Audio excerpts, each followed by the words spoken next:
Welcome to Don't Visit Europe, the only travel show that starts with hope and ends with a reality check. Today's episode, Athens. Yes, that Athens, birthplace of democracy, philosophy, and modern-day tourist regret. You've seen the dreamy photos, golden sunsets behind the Acropolis, white marble ruins glowing with history, locals sipping ouzo with mythical ease. But let's step off the filtered Instagram carousel and face the truth. Athens is ancient, gloriously, inconveniently, unapologetically ancient. Let's start with the air. It's not the aroma of history, it's exhaust fumes, relentless heat, and something that smells like feta left in the sun since Plato's last dialogue. If you came here hoping to breathe in wisdom, bring a gas mask. Or, better, don't come. And about the Acropolis, you'll see it from everywhere, even when you don't want to. It looms like your college debt, majestic, crumbling, and impossible to escape. You'll hike up in 42 degrees Celsius heat, dodging other sweaty pilgrims in socks and sandals, only to find scaffolding, closed sections, and the glorious realization that the Parthenon looks better as a thumbnail on Google. Oh, and good luck resting after that. Athens never sleeps, but not in the charming "the city that never sleeps" way, more like mopeds at 2 a.m., stray cats screaming like ancient spirits, and party hostels blasting bad Eurotechno while you cry into your travel pillow. Hungry? You're in luck. Athens has some of the best food you'll never enjoy sitting down. Between the crowds, the noise, and the absurd wait times, you'll inhale a Euro 14 souvlaki standing next to a dumpster while your taxi driver smokes 3 cigarettes and explains why he hates tourists. You're welcome. And let's talk infrastructure, because Athens sure won't. Melting sidewalks, chaotic traffic, metro stations that double as saunas, and a historic center where every step feels like you're auditioning for an orthopedic commercial. It's a living museum of what not to do with urban planning. But hey, at least it's cheap, right? Wrong. You'll be overcharged for drinks with a view, sold a mythological experience in a city choking on modern chaos, and guilt-tipped into supporting every cousin's artisanal olive soap business. In the end, you came looking for Socratic wisdom and left with blisters, receipts, and sunstroke. Athens is where romance meets reality hard.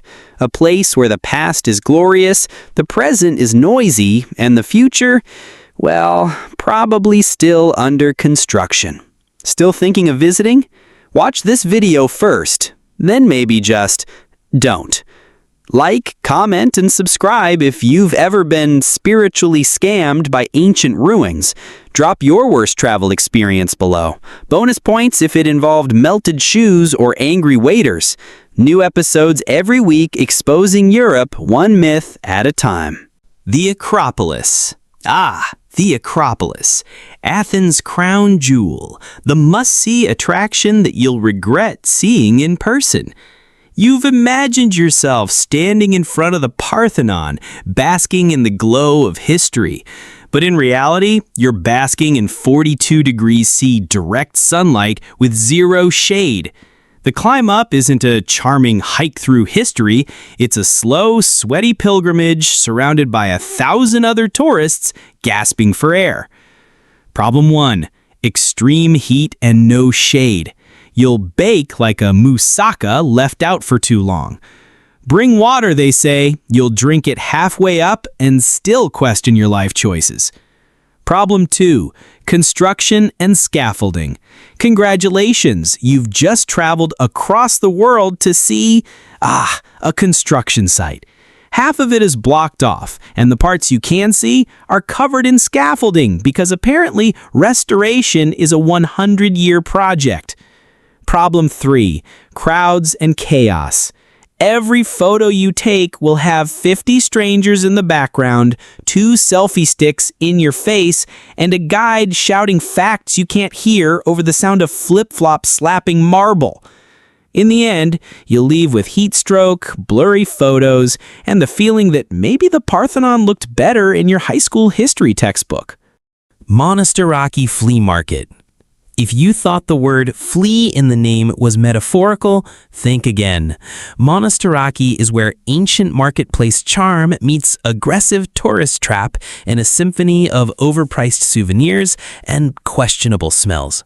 Problem 1. Overpriced junk. That authentic Greek Voss? Made in China. The handmade sandals? Exactly the same as in the next stall for half the price. The shopkeepers will swear it's genuine and swear at you if you try to haggle. Problem 2.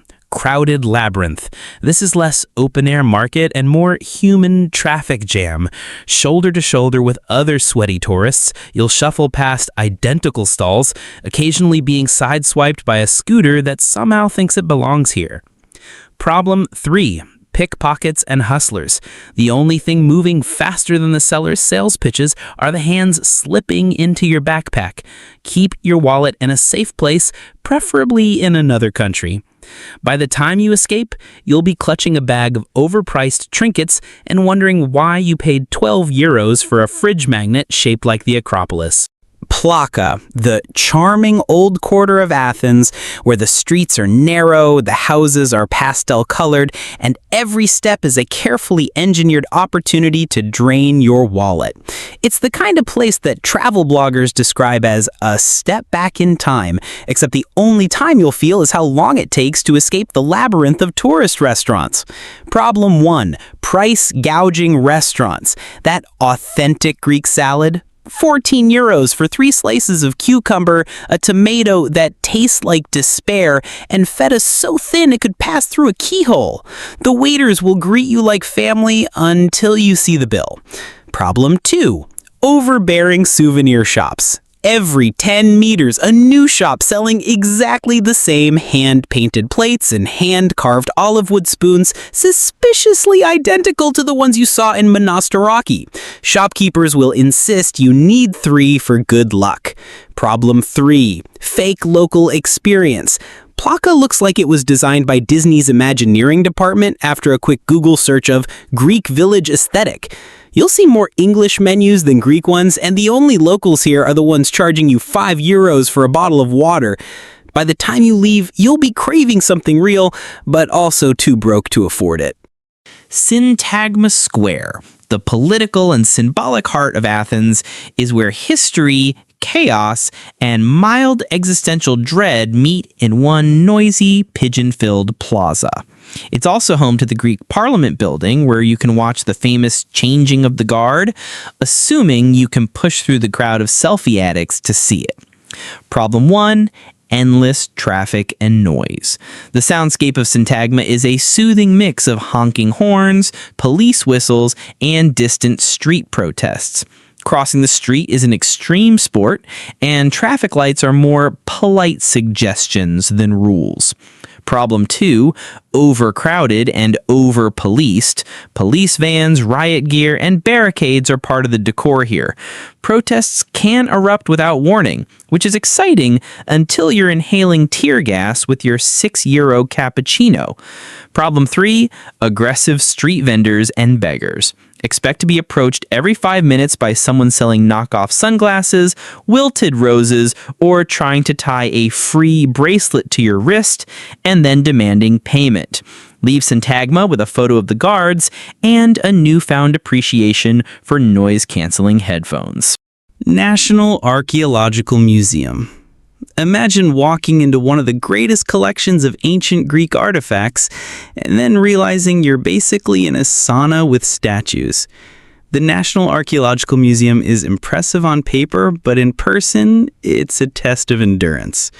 Problem 1. Overwhelming size and poor signage. There's no logical flow here. You'll wander aimlessly from Bronze Age helmets to broken pottery shards without a clue what you're looking at or why. Problem 2. Poor climate control. In summer, the temperature inside feels like the museum has decided to recreate ancient Greek weather conditions for authenticity. Combine that with the crowds, and it's basically an indoor steam bath. Problem 3. Do not touch anxiety. Everything's behind ropes, glass, and signs warning you to keep your distance. Guards watch you like you're one sneeze away from destroying Western civilization. You'll leave both impressed and exhausted, wondering why history has to be this sweaty. Siri District. Siri is Athens' hipster paradise, a place where crumbling buildings meet overpriced cocktails, and graffiti is somehow both authentic urban art and a giant ad for a new Airbnb. The neighborhood sells itself as alternative and edgy, but most of the edgy comes from wondering if that shadow in the alley is a mural or a person. Problem 1. Overpriced nightlife.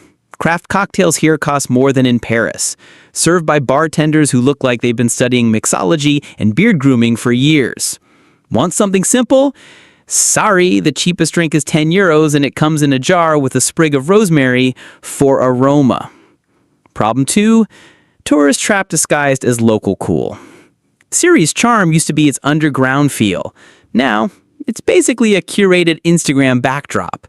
Every bar has neon signs saying live, laugh, love in Greek, and every restaurant claims their moussaka is grandma's recipe, though grandma clearly trained in London. Problem 3, shady side streets. Venture off the main drag and you're suddenly in streets that feel less cool urban grit and more possible crime documentary intro. Pickpockets love the distracted tourist who's too busy photographing street art. You'll leave wondering if you just experienced the real Athens or a film set built for influencers. Athens Central Market. The Central Market is where you'll find real Athens, along with real smells, real chaos, and real regret for wearing open-toed shoes. Problem 1, overwhelming smells. Meat, fish, spices, and the occasional whiff of sewage mixed together into a scent that feels like a physical force. Sensitive stomachs beware. Problem 2, aggressive vendors. Shouting, clapping, and waving cuts of meat in your face is apparently the traditional sales method here. You'll get offers you can't understand, followed by looks that say, "You're breaking my heart," when you walk away. Problem 3, hygiene question marks. Fish rotting on the counter in the summer heat, butchered meat displayed inches from the street. It's authentic, sure, but so are foodborne illnesses. It's an experience you won't forget, mostly because your clothes will carry the smell home. Mount Lycabettus. On paper, Mount Lycabettus is a scenic hill with panoramic views of Athens. In reality, it's an uphill battle, literally, to see the same city smog from a higher angle. Problem 1, brutal climb or pricey funicular. The path to the top is steep, dusty, and unforgiving in the summer heat. You can take the funicular instead, but it costs more than it should for a 3-minute ride in what feels like an elevator from the 1980s. Problem 2, overcrowded sunset spot. Everyone tells you the sunset here is magical, which is why you'll share it with 300 other people elbowing for a spot on the edge. Prepare for a chorus of camera shutters and drone buzzing. Problem 3, underwhelming amenities. At the top, you get a small cafe with inflated prices, a church you can't really explore, and a view obstructed by cell phone towers. You came for breathtaking views, but left with breathtaking fatigue. Kolonaki. Kolonaki is Athens' upscale district, a place where boutiques sell clothes that cost more than your rent, and cafes charge you extra just for looking poor. Problem 1, extreme prices. A coffee here can be 7 euros. The pastries are beautiful, but taste like someone forgot to add flavor. Problem 2, cold, pretentious atmosphere. Locals here aren't unfriendly, they just act like you're invisible unless you're wearing designer. Problem 3, nothing truly unique. It's all imported luxury brands you could find in any major city. Why travel to Athens for Gucci? Kolonaki is proof that not all Greek myths are ancient, some are just overpriced shopping districts. Don't visit Athens, but maybe do. So that's Athens, the city that manages to be both a living museum and a live-action episode of Extreme Patience Testers.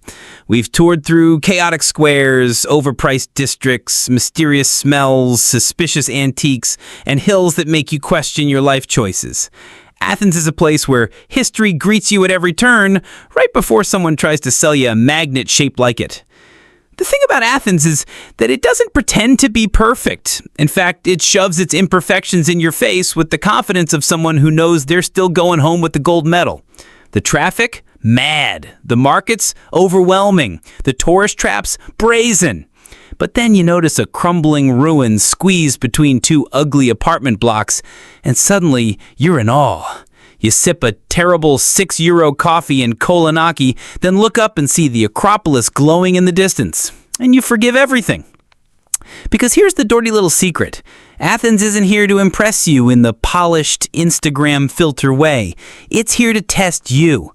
To see if you can handle the noise, the chaos, the heat, the scams, the smells, and still walk away saying, yeah, I loved it.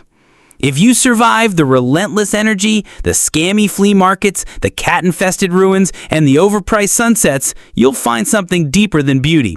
You'll find a city that refuses to be just a postcard. Athens is not easy, and it's not trying to be. That's why we say don't visit Athens unless you're ready to be overwhelmed, underwhelmed, and overwhelmed again, sometimes within the same 10 minutes. And now, the choice is yours. Skip it and miss out, or dive in and risk falling in love with a city that doesn't care about your expectations. If you enjoyed this sarcastic little tour of Athens, hit the like button so we know you're into our style of reverse tourism. Subscribe to the channel for more brutally honest travel guides across Europe, and drop a comment telling us, would you dare face Athens after all this? Or are you booking your ticket right now just to prove me wrong?